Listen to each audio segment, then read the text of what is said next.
புரட்டாசி மாதம் பெருமாளை வழிபட்டால் நல்லதே நடக்கும். நாளை புரட்டாசி 1. புரட்டாசி முதல் நாள் வழிபாட்டு செய்யும் முறை. புரட்டாசி மாதத்தின் முதல் நாளில் அதிகாலையில் எழுந்து குளித்துவிட்டு வீட்டில் உள்ள பெருமாள் படத்திற்கு துளசி மாலை சாற்றி நெய் தீபம் ஏற்றி வைத்து பெருமாளுக்குரிய நாமங்கள் மந்திரங்களை சொல்லி வழிபட வேண்டும். மந்திரங்கள் ஏதும் தெரியவில்லை என்கிறவர்கள் ஓம் நமோ நாராயணாய நமஹா என்ற அஷ்டாட்சர மந்திரத்தை 108 முறை சொல்லி வழிபடலாம். பெருமாளுக்கு துளசி தீர்த்தம், பால், கற்கண்டு, பானகம் ஆகியவை படைத்து எளிமையாக வழிபடலாம்.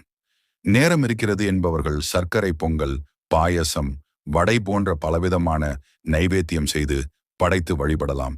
காலையில் வழிபட முடியாதவர்கள் மாலை 6 மணிக்கு பிறகு பெருமாள் படத்திற்கு துளசி மாலை சாற்றி வழிபடலாம். காலையில் துளசி மாலை சாற்றி வழிபட்டவர்கள் மாலையில் ஏதாவது மலர் படைத்து வழிபடலாம். இப்படி வழிபடுவதால் பெருமாளின் அருள் நமக்கு முழுவதுமாக கிடைக்கும்.